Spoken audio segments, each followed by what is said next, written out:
Hello, j'espère que tu vas bien. Merci à toi d'avoir cliqué sur cette vidéo. Moi c'est Asia et aujourd'hui je te retrouve pour une vidéo assez particulière.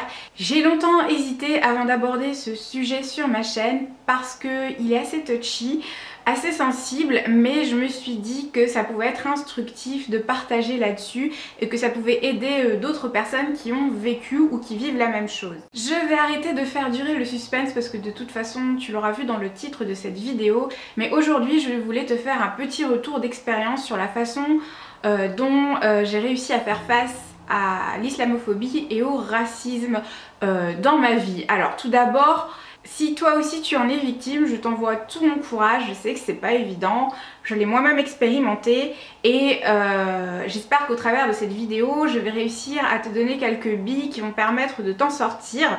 Petit disclaimer, ce que je vais partager dans cette vidéo n'est bien évidemment pas une méthode universelle, c'est simplement un retour d'expérience et la façon dont j'ai réussi à me prémunir de l'islamophobie et du racisme.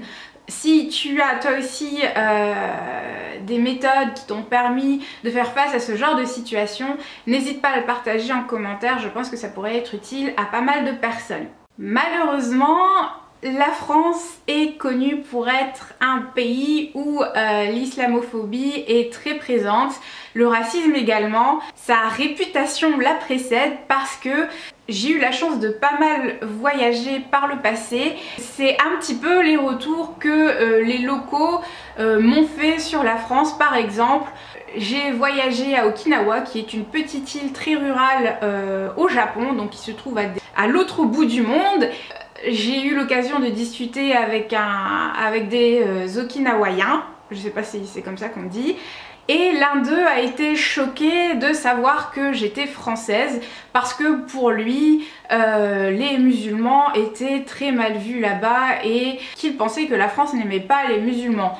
Du coup, qu'un campagnard japonais me dise qu'il pense que la France est islamophobe, ça m'a un petit peu choquée et c'est là que je me suis rendu compte de l'ampleur, de la réputation qu'avait la France sur ces différentes thématiques. Et c'est exactement le même retour que j'ai eu quand j'ai voyagé aux Émirats, à Dubaï.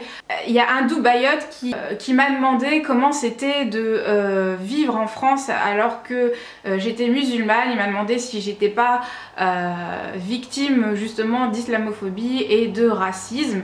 Et j'ai exactement eu le même retour en Angleterre, à Londres, qui est connu pour être un pays qui est beaucoup plus ouvert d'esprit. Donc voilà, ça c'est un fait. Malheureusement, on est assez mal lotis en France si on est musulman et pratiquant. Bien sûr, je tiens à tempérer ces propos, il ne faut pas mettre tout le monde dans le même sac, d'ailleurs je vais y revenir plus tard. Tous les Français ne sont pas racistes, c'est bien évidemment pas ce que je veux dire dans cette vidéo, mais on va dire qu'il y a une forte tendance islamophobe en France. Concernant mon histoire et mon retour d'expérience vis-à-vis de l'islamophobie, j'ai malheureusement été victime d'islamophobie à mon entrée dans la vie active, donc ça doit bien faire une petite dizaine d'années parce qu'aujourd'hui j'ai 32 ans, je suis rentrée dans la vie active à 23 ans de souvenirs et ça s'est très mal passé.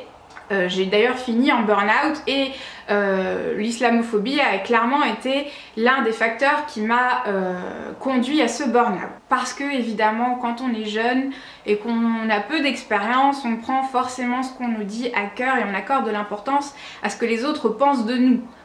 Et avec le temps et l'expérience, j'ai réussi à me prémunir et à me détacher de ce que les autres pensaient de moi grâce à un seul et unique concept dont j'ai déjà parlé dans l'une de mes précédentes vidéos. Il s'agit du second accord Toltec. Si tu n'as pas vu cette vidéo, il s'agit de 3 habitudes qui ont changé ma vie.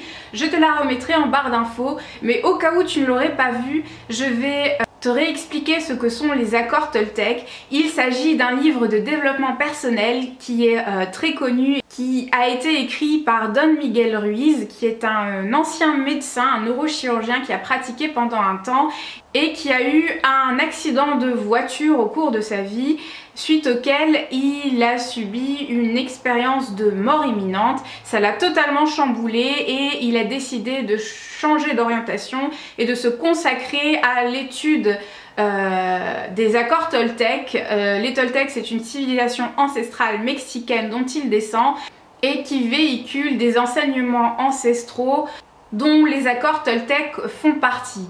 Que sont les accords Toltec? Il s'agit d'accords que tu passes avec toi-même pour te libérer du regard des autres et ainsi atteindre la voie de la liberté personnelle. Je te mettrai le lien de ce livre en barre d'infos si tu veux l'acquérir et si tu veux davantage d'informations.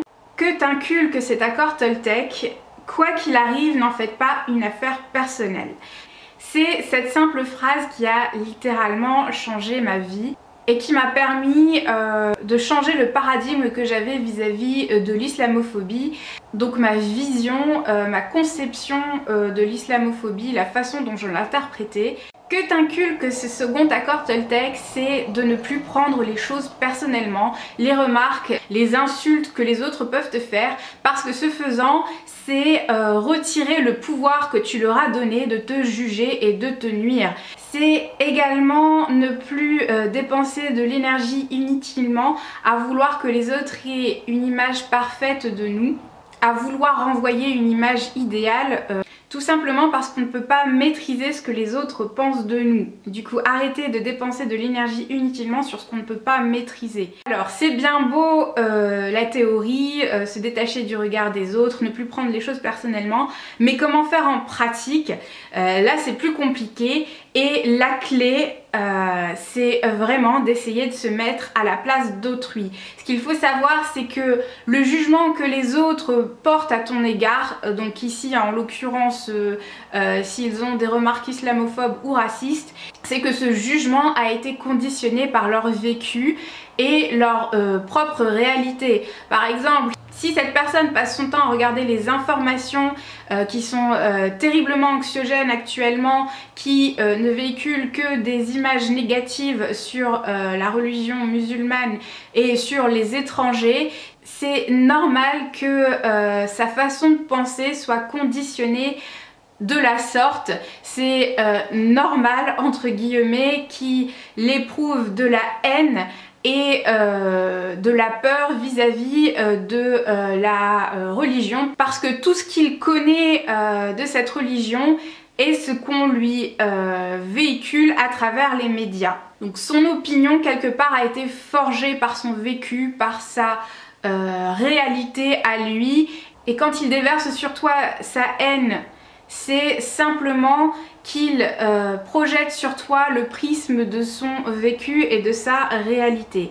Alors tu vas me dire, c'est bien beau de savoir ça, mais ça n'empêche que c'est totalement injuste et que je n'ai pas à me prendre toute cette déferlante de haine. Ce qu'il faut savoir, c'est que malheureusement, quand il agit ainsi, c'est souvent par ignorance. L'ignorance d'un sujet conduit souvent à la peur et la peur conduit à la haine. Donc la meilleure façon d'agir, c'est de prendre du recul vis-à-vis de ça, d'essayer de se mettre à la place de cette personne, de le comprendre, d'ouvrir le dialogue, et ce faisant tu arrives à établir un échange avec cette personne, un dialogue un peu plus constructif pour essayer de comprendre ce qui l'a mené à avoir cette opinion sur toi et sur tes croyances. Et ça va te protéger, ça va créer un bouclier qui va te permettre de passer au-delà de sa haine et de son ignorance. Parce que mine de rien, on s'en rend pas compte, mais quand on accorde de l'importance à ce que les autres pensent de nous, quelque part on se juge nous-mêmes, on émet une propre opinion sur notre façon d'être. Et cet accord Toltec est la clé justement pour te libérer du regard des autres, mais également pour être plus indulgent vis-à-vis de toi-même. Ce qu'il faut bien comprendre aussi, c'est que ça n'est pas en répondant à la haine par la haine que ça va améliorer les choses, bien au contraire ça va les envenimer.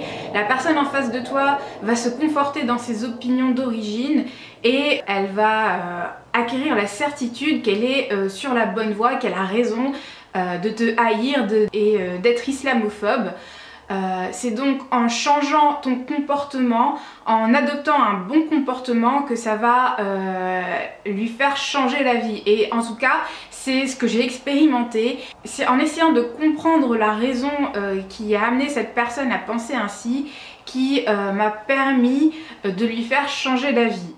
En tout cas, c'est mon humble expérience, j'espère qu'elle t'aura été profitable un tant soit peu. Ça reste un sujet assez touchy et épineux à aborder.